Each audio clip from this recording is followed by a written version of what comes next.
Bonjour, je m'appelle Jihad El Melih, je suis ex-informaticien et néo-paysan. Et après avoir parcouru plus de 12 000 km à vélo en compagnie de ma femme, nous avons décidé de tout plaquer pour vivre en totale harmonie avec la nature, tout en s'installant dans une ferme familiale achetée en 2010. Donc notre projet, bien sûr, est un projet polydisciplinaire. Donc c'est une ferme agroécologique conduite selon le principe de la permaculture et de l'agroforesterie. Donc on a plusieurs produits et de services.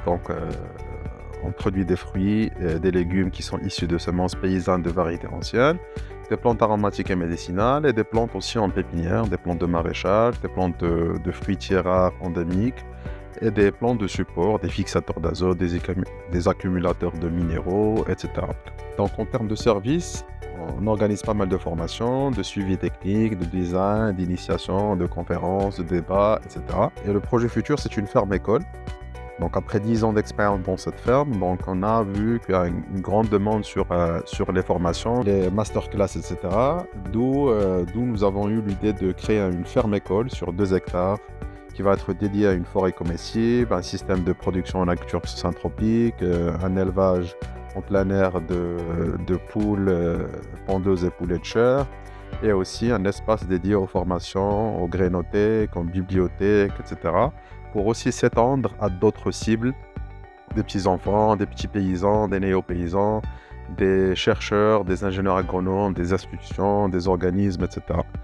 Et ce projet va être une vitrine, un projet pilote, une ferme écolo-champ qui va servir à donner exemple à d'autres fermes pour imiter notre expérience.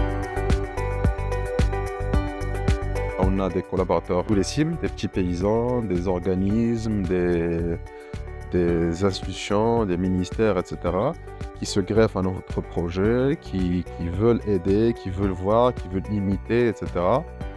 Et tout ça a été boosté avec le Covid, vu qu'il y a une grande prise de conscience post-Covid qui a poussé d'une part des citadins, des consommateurs à se poser la question sur l'alimentation, mais d'autre part aussi avec le changement climatique et la hausse des prix des intrants, avec des paysans qui veulent migrer vers les pratiques les plus durables et qui demandent très peu d'intrants, voire pas d'intrants. Les fruits et légumes issus de semences paysannes reproductibles de variétés anciennes contiennent 8 fois plus de nutriments que des fruits et légumes issus de semences industrielles. Donc en produisant des fruits et des légumes sans pesticides, en produisant aussi une alimentation saine pour les volailles, on contribue grandement à la sécurité et surtout à la souveraineté alimentaire avec une alimentation de qualité.